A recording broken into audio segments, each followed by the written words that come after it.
This is the Fix Your Sciatica podcast.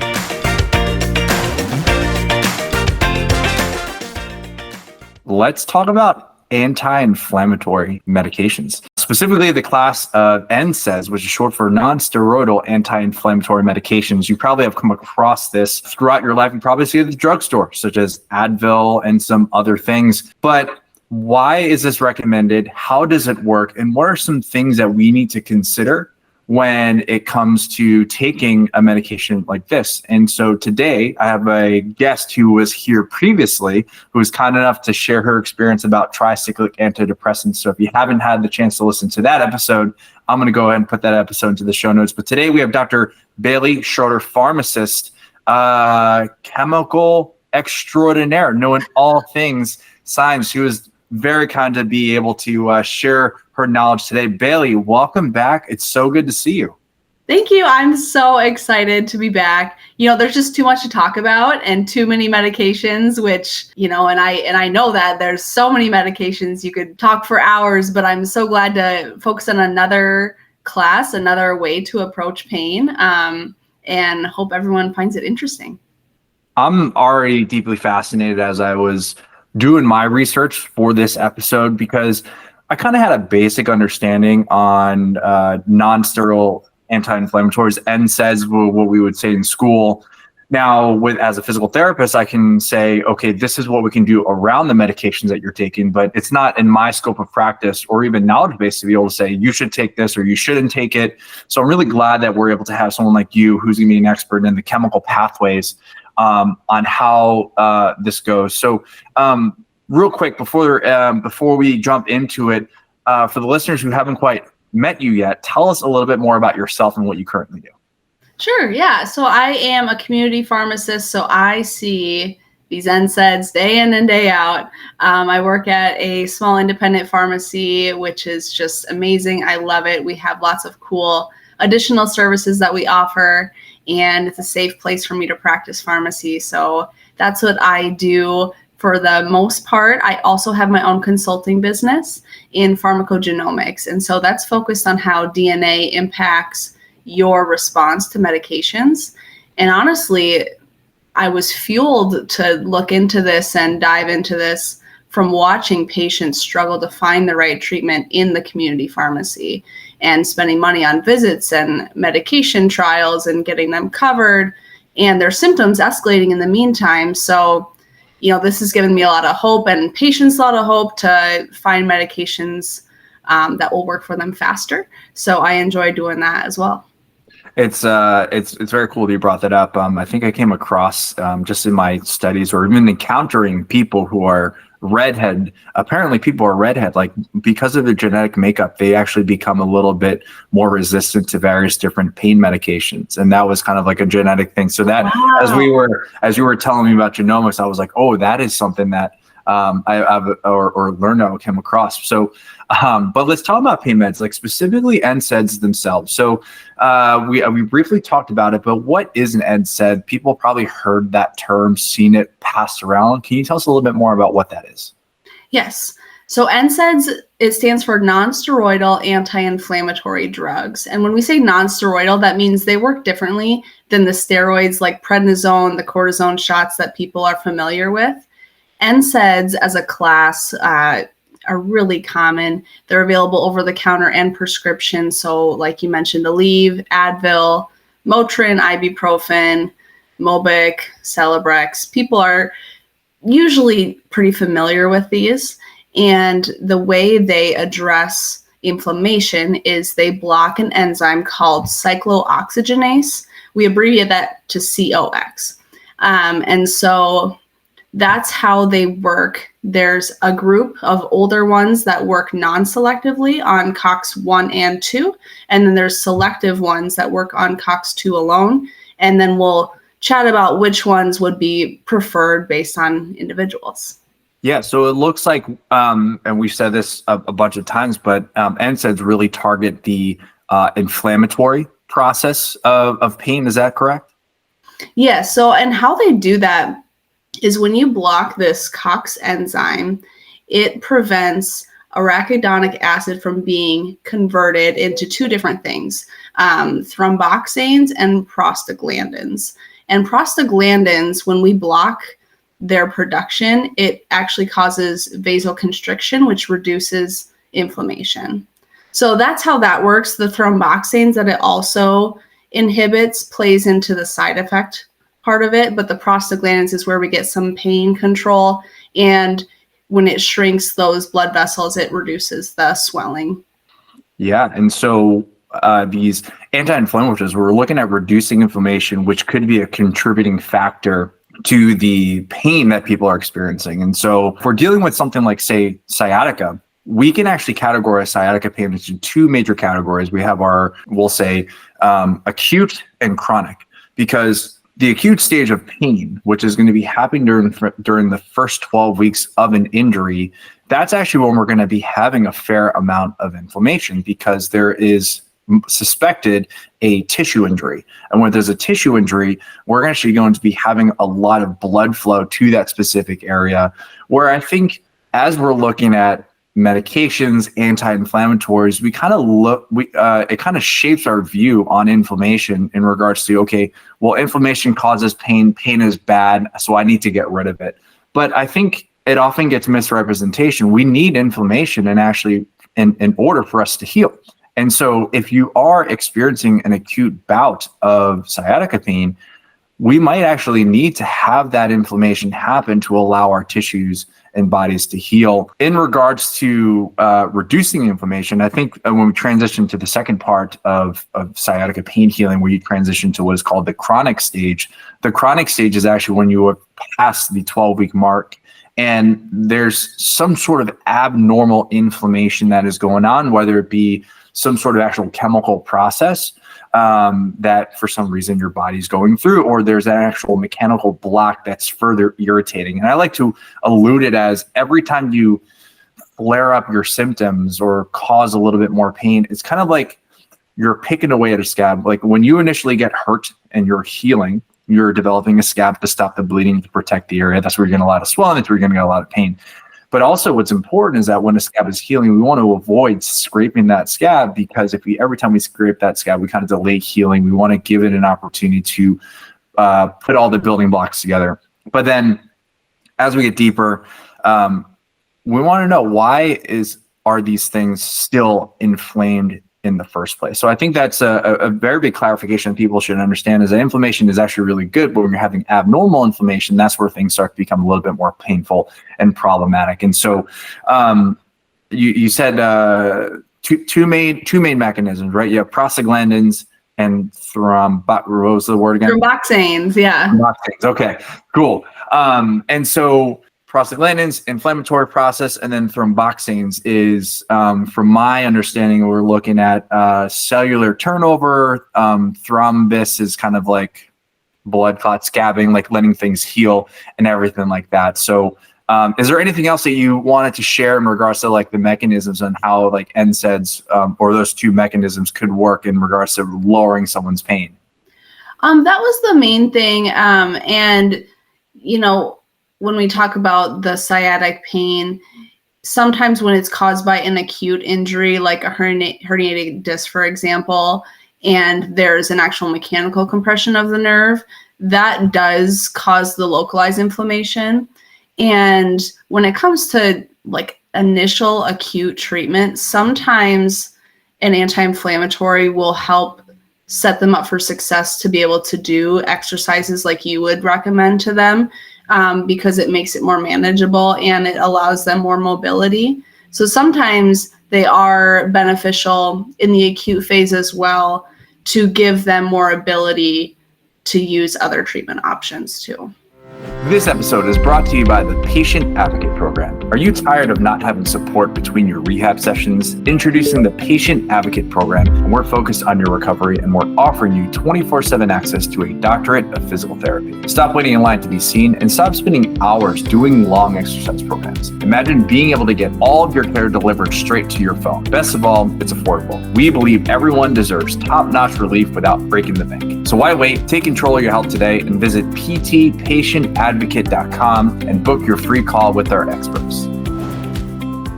Absolutely. That makes sense. It's like, because the reality, listeners, if you're experiencing an acute bout of injury or an acute bout of sciatica pain, low back pain, the research actually shows that bed rest is actually one of the least helpful things that you can do. In a way, yes, we want to protect the joint, but we want to be able to have a little bit of freedom of movement, because when you move, your body actually also releases anti-inflammatory hormones, which allows you to heal and also minimize the pain. Because if you're on bed rest the whole time, you're going to feel extremely stiff. It's going to be a lot more miserable. And I know for myself, if I laid in bed all day, I would kind of go a little nuts, because I myself have a tendency to fidget and move around. So if I couldn't move, that would be quite challenging. This is a question that I didn't get a chance to send over to you before this interview, but as I was doing this research, there were two segments of NSAIDs. You have the over-the-counter stuff, which is like your Advil, your Motrin, and then you have your prescription strength, right? And so I know that there's obviously a lot of differences, but what separates the two types, and how does one make a decision in regards to, okay, we need a prescription strength versus over-the-counter?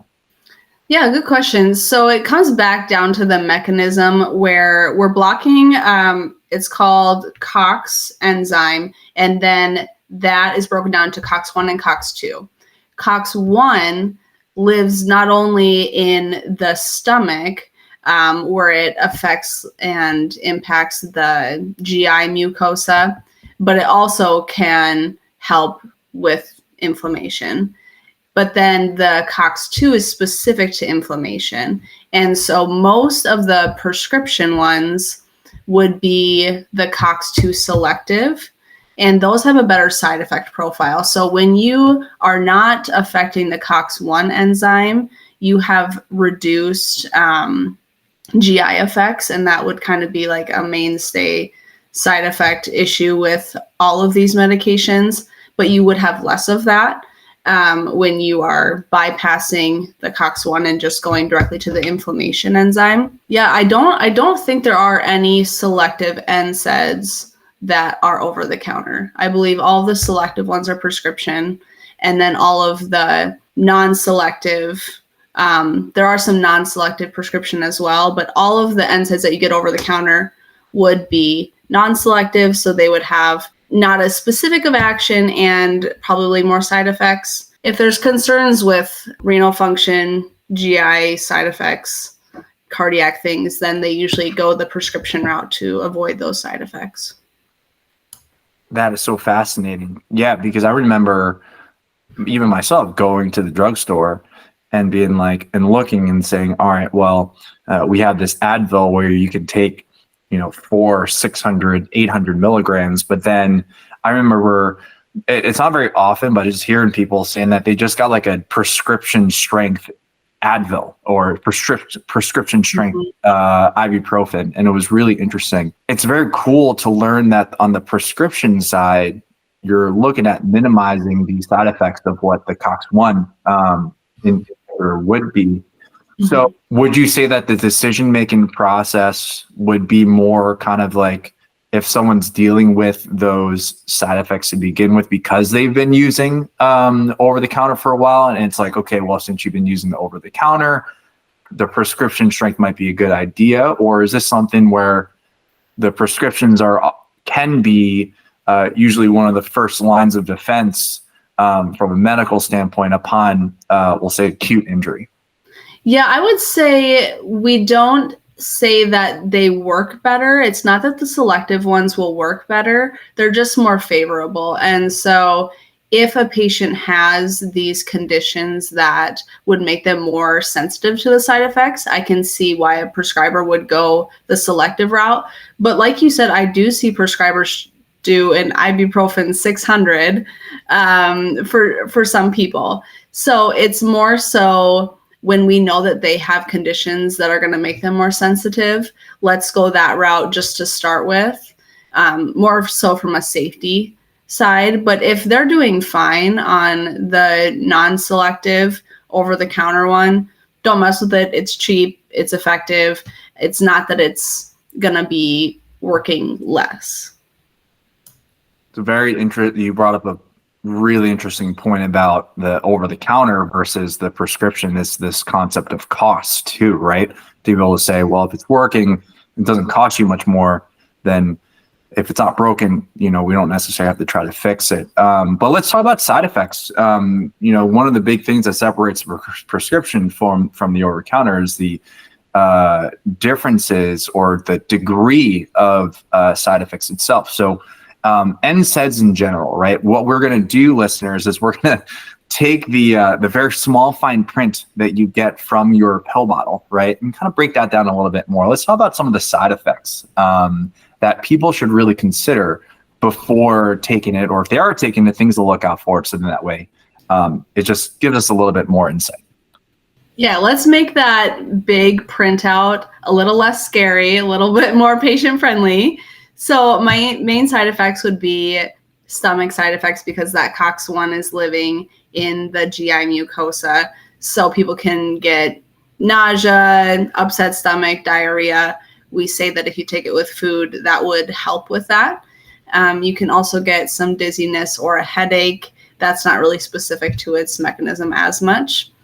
There is a risk also with the GI effects of GI ulcers and bleeding. So that will tie into people that might not be a good candidate for it. There is some renal or kidney impact. So if you have a reduced function kidney, probably not the best for you. And that's more so when you use it long-term chronic use. There is some cardiac concerns and some warnings with that. And that's for specific people based on their medical history. And also it is not great for people with high blood pressure because it can worsen hypertension, but that's also specific to the patient.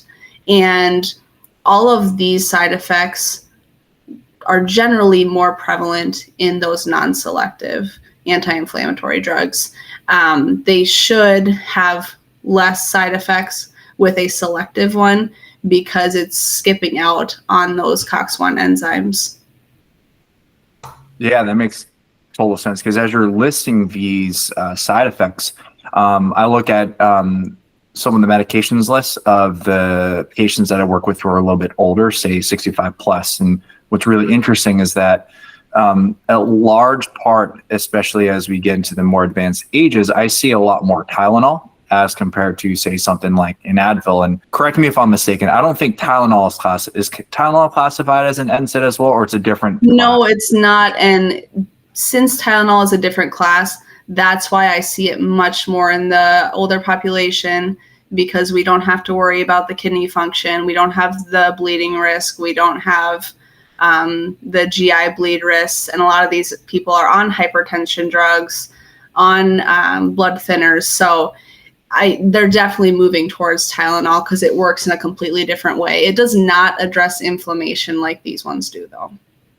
Very fascinating. Yeah, I remember and I'm glad that you brought that up, because it was really something that I remember seeing, all the patients that I've been working with as they get like past 65, I would see Tylenol, and some of them would take it on a daily basis, or some it would be kind of an as needed. And I was thinking, I wonder why that's the case. And so it's because of the COX-1 inhibitor aspect. And so we have side effects. Let's talk about, let's say, like some possible medication interactions, considerations that we should be looking at before looking at an NSAID.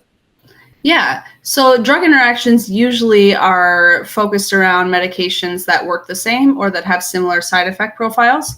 So there is an increased bleeding risk with NSAIDs, and a lot of antidepressants have that bleeding risk as well. Now, usually individually, the risk is low, but when you add multiple ones, you have to consider that risk. In addition to antidepressants, anticoagulants, so blood thinners like warfarin, Eliquis, Xarelto, if they're on something that's already thinning the blood, you add something that's increasing their bleeding risk, especially in the elderly, that would be a concern. And then aspirin as well. I would hate to see somebody take an NSAID and aspirin together. It's just they're too similar, and you would just be increasing the side effect profile there. Another thing would be corticosteroids. So we said these are non-steroidal anti-inflammatories, but if you are adding prednisone or steroid shots. On top of this, you're going to get more GI side effects. So that's something to be aware of. And then, like I mentioned, it can also reduce the antihypertensive effect of some of the blood pressure medications. So if they have really uncontrolled hypertension, it wouldn't be a good option for them because it's going to make those drugs work not as well, specifically ones that are already working on the kidneys. And then these ones are having some renal impact too. So. Wow. The chemical processes that happen in our body, just themselves, but then combining it with medications, it's so fascinating and complicated. I'm so glad that you are able to really shed a light on these various different things, because one, I'm actually learning with everything that you're saying here, and I'm sure that the listeners are learning a little bit more about it too, making that big, scary pamphlet a lot less scary and a little bit more digestible, I think is huge. Really important. And so another question that I did send over to you, but I was always just so fascinated throughout my life and experience with, say, something like an Advil. I've had taken the Advil, like little brown M&M looking ones, and then like the blue pills as like blue liquid gels as well. This actually blends into my question of not necessarily effectiveness, but in regards to like the length of time it takes for medications to kick in essence, right? Because I think the last time that we spoke, we were talking about how tricyclic antidepressants actually take a couple of weeks for it actually to start to set in, especially because we're dealing with more on the nerve standpoint. If we're looking at the inflammatory aspect, what are we looking at in regards to the length of time before it actually starts to become effective, or what some people would call kick in? Yeah, this is what I like about these ones is they don't take as much time. Like the antidepressants that we discussed, it was weeks, and that's just not what patients are looking for most of the time. So most of these, it won't be immediate within 20 minutes because it has to reduce the inflammation for you to get pain relief. But within a few days, they should really see benefit. Most of the studies would address the patient's benefit at 7 days, but it usually is much faster than that for it to be able to work. And then that effect continues as they take it. And when you mentioned the little brown pills and the blue capsules, it just makes me laugh because I see the fancier the packaging, the more people want to buy it and think that it will work better. And it just generally isn't the case.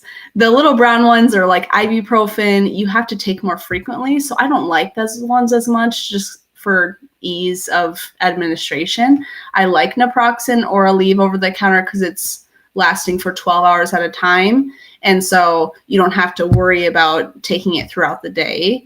So, and then the prescription ones, usually daily or twice a day. So I think that helps with patient compliance too.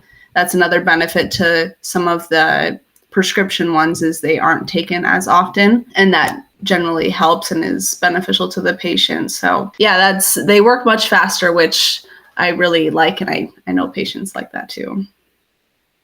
In regards to time, you brought up not having to take a medication as often because it lasts a little bit longer. Is it really when you say that, is it because of the concentration of medicine? So like 600 milligrams versus 800 milligrams or more? Does that kind of make sense? No, you're correct. Yeah. It's drug specific, not so much dose specific. So you could take an ibuprofen 600 4 times a day, and meloxicam is dosed at like 15 or 30. But meloxicam is actually going to last longer just specifically because of the medication, not so much the dose. They're not generally interchangeable. Ibuprofen just gets broken down faster, and so you have to take it 4 times a day versus a Mobic or meloxicam would be once a day. Yeah, that makes sense. Very interesting stuff. This is really eye-opening. And as we're going through it, so like new questions come about, which is so great and so exciting about all this. So let's talk about some of the use case scenarios. I mean, obviously, number one, it's bringing down inflammation. How would someone know that they might be a candidate for like an NSAID? Yeah, I would say, once again, it's easier to talk about who isn't because they are very, very widely used. There's a small group of people that we just need to probably tread lightly or consider an alternative. because they have an impact on kidneys, I would caution people if they've been told that they have poor kidney function or reduced kidney function. If they've had an allergy to any other NSAID, that's kind of an obvious one. Don't try the other NSAIDs probably.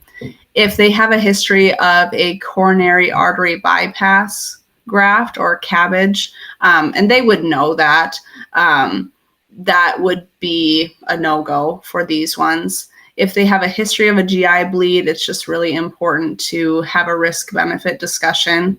There are some meds that they can add to have some GI protection, but that would be something to discuss.